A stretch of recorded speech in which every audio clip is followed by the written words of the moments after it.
మామా చెప్పరా. ఇంతకుముందు ఎల్ఈడి టీవీ కంపెనీలోనే పనిచేసావు. అవును. ఆ టీవీకి స్టెబిలైజర్ అవసరం అంటారా? అక్కర్లేదురా.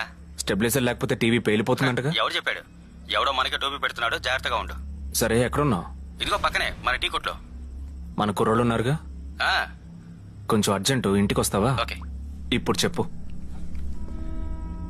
ఈ ఎల్ఈడి టీవీకి స్టెబిలైజర్ అవసరం? ఒరేయ్ జ్ఞానం, ఏం చేస్తున్నావురా?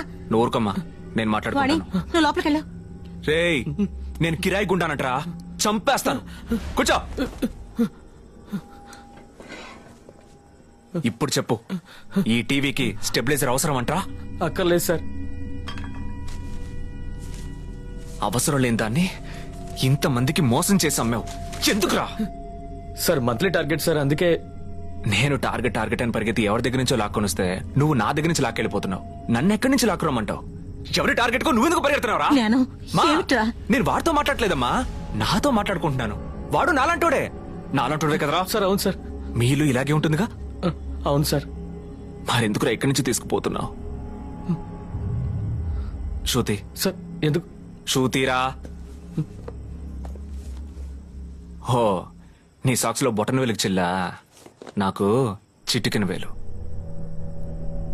ఎందుకని కొత్త సాక్స్ కొనుక్కోలేదు? 2 నెలలుగా ఇంటి బడ్జెట్ లో షార్టేజ్ వచ్చింది. 2 నెలలుగా సాక్స్ కొనలేకపోయావు. కొనలేకపోయాను సార్. మరి ఇంకేం కొన్నావు? సార్ ఫ్రెండ్ దగ్గర అప్పు చేసి ఓ టీవీ కొన్నాను సార్. ఈఎంఐలో ఒక ఫ్రిడ్జ్ తీసుకున్నాను సార్. అక్కర్లేని ఆడంబరాలు నమ్మడానికి మార్కెటింగ్ లో ఎంతో మంది ఉన్నారు. మనకు కావాల్సిన అత్యవసరాలు నమ్మడానికి ఒక్కడు లేడు.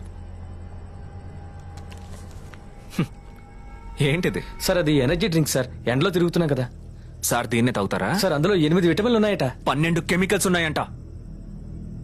నువ్వు నా చెమటనే పీలుస్తున్నావు, నేను నీ రక్తాన్ని పీలుస్తున్నాను.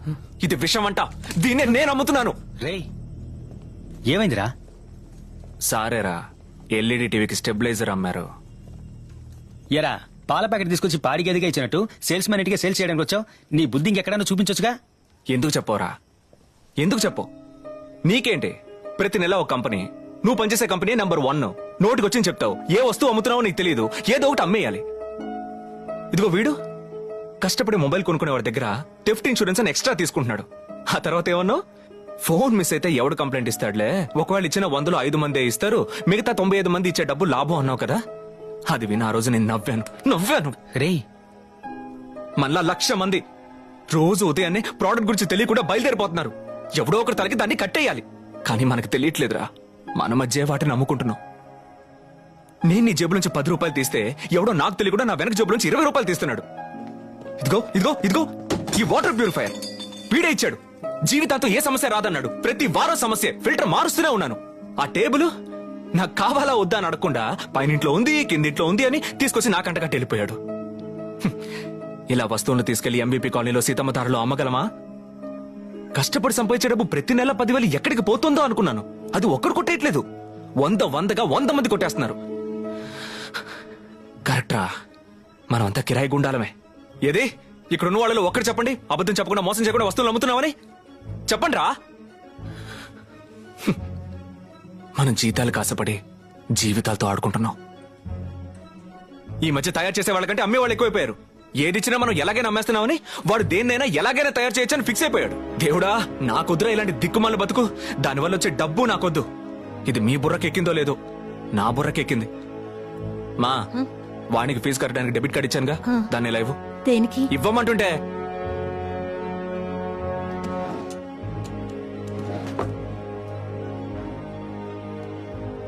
ఈ పాపిష్టి డబ్బుతో దానికి ఫీజు కట్టక్కర్లేదు. జ్ఞానం, నీకు తెలుసు కదరా, రేపు డబ్బు కట్టకపోతే అది పరీక్ష రాయలేదు. మా దానికి నేను ఎలాగోలా డబ్బు ఏర్పాటు చేస్తానమ్మా. ఈ డబ్బు వద్దు. ఒరేయ్, నీకేమైందా? ఏం చేస్తున్నావు? నన్ను ఏం చేయమంటావు అమ్మా? ఏం చేయమంటావు? నేను పనికి వెళ్ళకపోతే నాన్న కళ్ళు పోతాయి నువ్వు అంటున్నావు. పనికి వెళ్తే అందరి ప్రాణాలు పోతాయని ఇంకెవడో అంటున్నాడు. నాకేం చేయాలో తోచట్లేదు. నన్ను కొంచెం ఆలోచించుకునివమ్మా, ఆలోచించుకునివ్వు. రే ఆగండి రా, రే ఆగండి.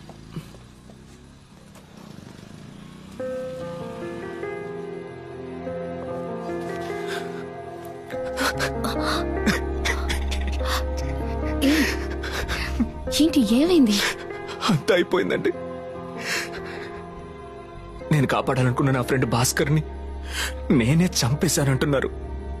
నేను చంపాలనుకున్న కాశీని నేనే కాపాడాను. నేను సాధించాలనుకున్న లక్ష్యం అసాధ్యం అయిపోయింది. చాలా అవమానంగా ఉందండి. ఏమైంది నీకు? ఎందుకిలా మాట్లాడుతున్నావు? ఈ పేటలో నువ్వు ఇంతవరకు సాధించింది చాలా పెద్ద విషయం. నువ్వు తలుచుకుంటే ఈ అవమానం నుంచి వీలైనంత త్వరగా బయటికి రాగలవు. నేను అవమానాన్ని తలుచుకొని పారిపోనండి. ఆ అవమానమే నన్ను చూసి పారిపోయేలా చేస్తాను.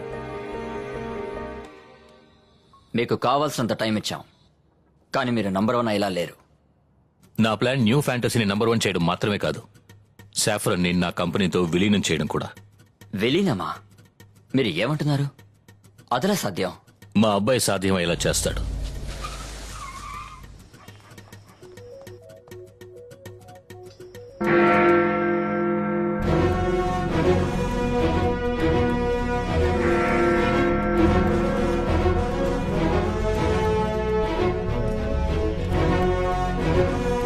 హాయ్ మిస్టర్ స్టీవ్, ఇప్పుడు నేను సాఫ్రాన్ కంపెనీ స్వాట్ అనాలిసిస్ గురించి చెప్తాను. ఆ తర్వాత మీరు జయరామ్ని మీట్ అవ్వడం గురించి ఆలోచించండి. ఈ రోజు మన పేటలో 3 చనిపోయారు. కిరాయి గుండాలుగా ఉన్నందువల్ల బాబు, సయ్యద్ చనిపోయారు. కానీ నిజాయితీగా బతకాలనుకున్నా భాస్కర్ కూడా చనిపోయాడు. ఇక్కడున్న వాళ్ళంతా తప్పుడు పని చేస్తున్నారు అనుకుంటే బయట ఉన్న వాళ్ళు వాళ్ళ పనినే తప్పుగా చేస్తున్నారని అర్థమైంది. ఒకడు హార్డ్ వర్క్ చేయమంటున్నాడు, ఇంకొకడు స్మార్ట్ వర్క్ చేయమంటున్నాడు. కానీ గుడ్ వర్క్ చేయమని ఎవ్వడూ చెప్పట్లేదు. మన తరం లో క్లాస్ నుంచి మిడిల్ క్లాస్ గా మారితే వచ్చే తరం హై క్లాస్ అయ్యే కలే నాకంటుంది అనుకున్నాను. మనమైనా పర్లేదు, మనం లో క్లాసే, మనం ఏమీ చేయలేమని తెలిసే బతుకుతున్నాం. కానీ మిడిల్ క్లాస్ పాపం పైకొస్తావని నమ్మి నమ్మి మోసపోతున్నారు. మిడిల్ క్లాస్ మెంటాలిటీని అర్థం చేసుకోవాలంటే వాళ్ళలో ఒకటిగా పని చేస్తేనే వర్కౌట్ అవుతుంది అనుకున్నాను. డిస్కౌంట్ అని చెప్తే చాలు, వాళ్ళు విషయాన్ని కూడా కొంటారు. ఇలా ఈ లో క్లాస్ ని, మిడిల్ క్లాస్ ని హై క్లాస్ కాకుండా అడ్డుకునే ఆ హై క్లాస్ ఎవరో తెలుసుకోవాలి. హై క్లాస్ లో పుట్టిన నేను నా ఐడెంటిటీని దాచిపెట్టి ఇంకొకరి ముందు చేతులు కట్టుకుని పనిచేయడానికి కారణం కేవలం సాఫ్రాన్ కంపెనీ కోసం కాదు, ఈ టోటల్ ఫుడ్ ఇండస్ట్రీని నా గుప్పెట్లో ఉంచుకోవడానికి. కిందున్నోడు తప్పు చేస్తే అది వాణ్ణి మాత్రమే బాధిస్తుంది. అదే పైనున్నోడు తప్పు చేస్తే అది మొత్తం సమాజాన్ని బాధిస్తుంది. నా ప్లాన్స్ కనుక వర్కౌట్ అయితే రోజుకి 100 రూపాయలు ఈజీగా ఒక్కొక్కరి జేబులోంచి తీయగలం. కిరాయి గుండా అంటే ఎదుటోళ్ళని చంపితేనేనా? ఎదుటోళ్ళకి తెలియకుండా వాళ్ళ జేబులోంచి 1 రూపాయి తీసిన వాడు కిరాయి గుండానే. కొన్ని దేశాల్లో సంపద ఉంటుంది, కొన్ని దేశాల్లో మూర్ఖులు ఉంటారు. ఈ రెండు కలిసి ఉన్న దేశమే ఇండియా. కష్టపడితే పైకి రావచ్చని నేనే అన్నాను. కరెక్టే, మనం కష్టపడితే ఇంకెవడో పైకి వస్తున్నాడు. ఈ మూర్ఖుల్ని ఒక ఫారినర్ గా మీరు అర్థం చేసుకున్న దానికన్నా నేను బాగా అర్థం చేసుకున్నానని ప్రూవ్ చేస్తాను. టార్గెట్ టార్గెట్ అని మన పేదరికాన్ని అడ్డం పెట్టుకుని ఎవడో మన చేత పరుగులు తీయిస్తున్నాడు. దాని గురించి ఆలోచించే టైం కూడా మనకి ఇవ్వట్లేదు. నాకు కూడా టైం లేదు. నేను లేనుండే. నేను నా లైఫ్ లోంచి 4 రోజులు తీసుకుంటాను. ఈ నెలలో నా టార్గెట్ మనం పని చేయడానికే వెళ్తున్నాం, తప్పు చేయడానికి కాదు అని అందరికీ అర్థమయ్యేలా చేయడమే. ఈ రోజు ఏప్రిల్ 1 మూర్ఖుల రోజు. ఈ లోకంలో అతిపెద్ద మూర్ఖుడు నువ్వే అని నన్ను ఒకడన్నాడు. ఒప్పుకుంటాను. వచ్చే మే 1వ తారీఖు కార్మికుల రోజు. ఈ లోకంలో గొప్ప కార్మికుడిని నేనే అని నిరూపిస్తాను. మన నెక్స్ట్ టైం కలిసినప్పుడు నేనిచ్చే ఆఫర్ ని మీరు నిరాకరించలేరు. లోకంలోనే ఉన్నతమైన మాట చర్య. చేసి చూపిస్తా.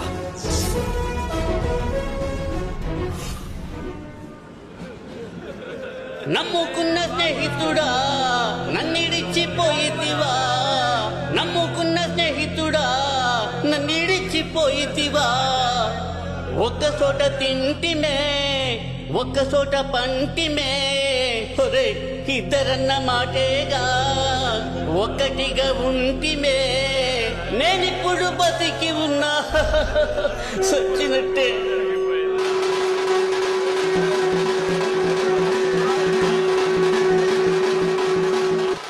ఒక్కొక్కళ్ళు చంపేటప్పుడు వాళ్ళ కళ్ళలో భయం కనిపిస్తుంది.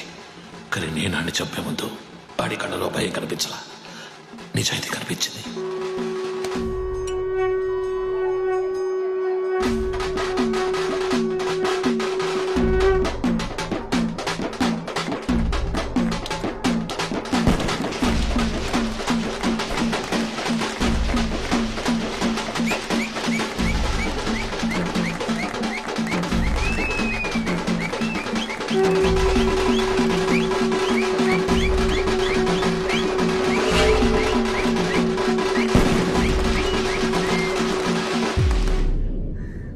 నాన్న, నాకు సాయం చేసి పెడతావా? చెప్పరా. నా చుట్టూ ఏదేదో జరుగుతోంది. నాకు ఆలోచించుకోవడానికి టైం కావాలి. నేను ఒక నెల జీతం తీసుకొచ్చి ఇవ్వకపోయినా ఇల్లు గడవాలి. దానికి నువ్వు చెప్పు నాన్న. ఈ నెల రోజులు నువ్వు వెల్డింగ్ పని చేస్తావా? ఇలా అంటున్నందుకు బాధేస్తోంది. రే ఒక్క నెలే కదరా, నేను చూసుకుంటాను, వదిలే. కస్తూరి మేడం, ఎవరు? నేనండి భాస్కర్ ఫ్రెండ్ జ్ఞానాన్ని. అయ్యో, ముందు ఇక్కడి నుంచి వెళ్ళండి. ఏమండి, నా ఫ్రెండ్ భాస్కర్, వాడి చావుకి మీకు ఏదో సంబంధం ఉంది. అది తెలుసుకోకుండా నేను ఇక్కడి నుంచి వెళ్ళను. ఇప్పుడు తలుపు తెరుస్తారా, బద్దలు కొట్టుకొని లోపలికి రానా?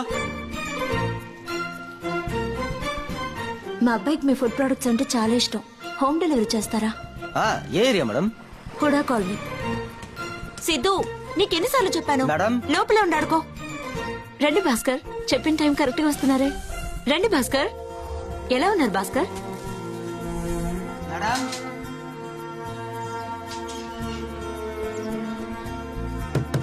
మేడం భాస్కర్, నేను బాబుతో ఉన్నాను. మీరు బయట పెట్టి వెళ్ళిపోండి, నేను తర్వాత తీసుకుంటాను. డబ్బులు పూలకుండా కింద ఉన్నాయి.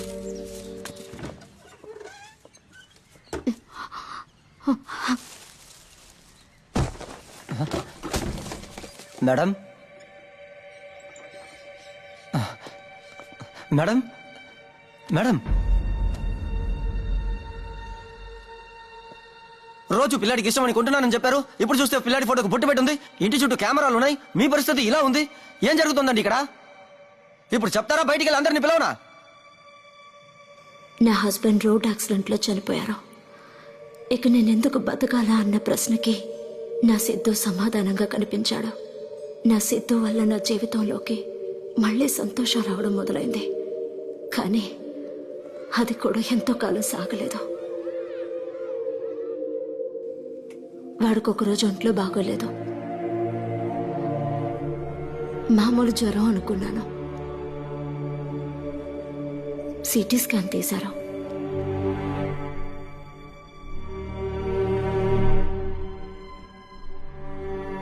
చివరికి ఒక పెద్ద షాక్ ఇచ్చారు. క్యాన్సర్ అన్నారు.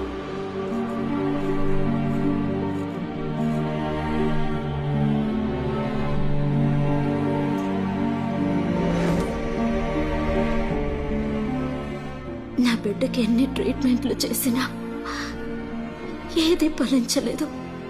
4 ఏళ్ల పిల్లాడికి క్యాన్సర్ అంటే జీర్ణించుకోలేకపోయాను.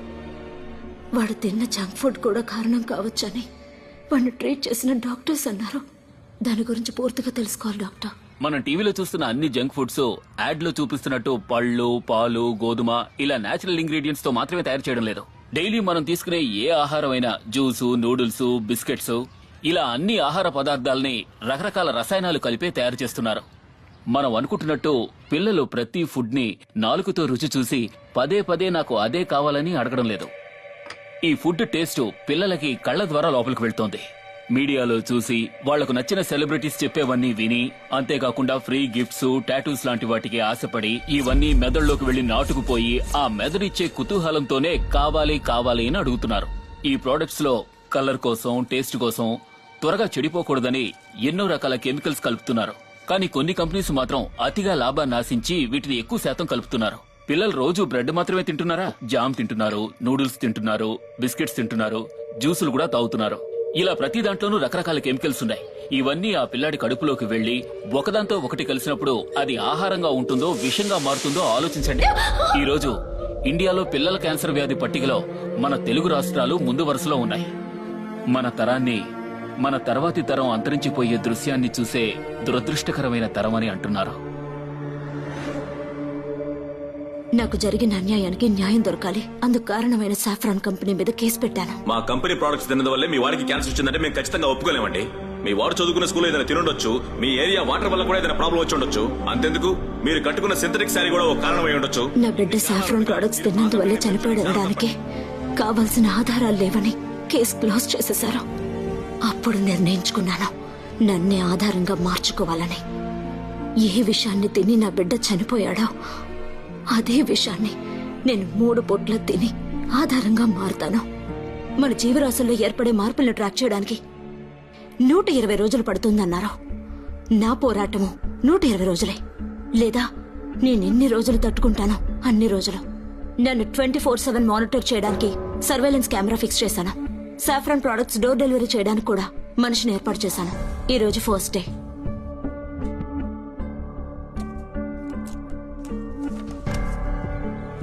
ఏంటి మేడం బాబు పడుకున్నాడా?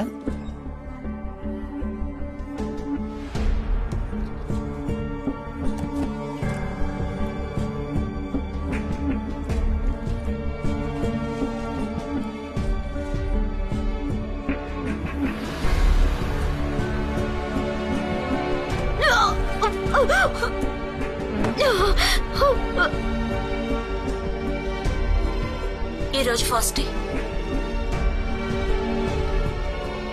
ఇప్పుడు స్నానానికి వెళ్తున్నాను. బాత్రూమ్ లో వేరే కంపెనీ ఫుడ్ ప్రొడక్ట్స్ ఏవీ లేవు. అయినా సందేహం రాకూడదు కదా. ఈ ఆధారం సరిపోతుంది కదా? మేడం, నేను హత్యని డైరెక్ట్ గా చూశాను మేడం, కానీ ఇలాంటి ఆత్మహత్యని చూడలేకపోతున్నాను మేడం. మనసు అదోలా ఉంది. నేనేం చేయాలో చెప్పండి మేడం.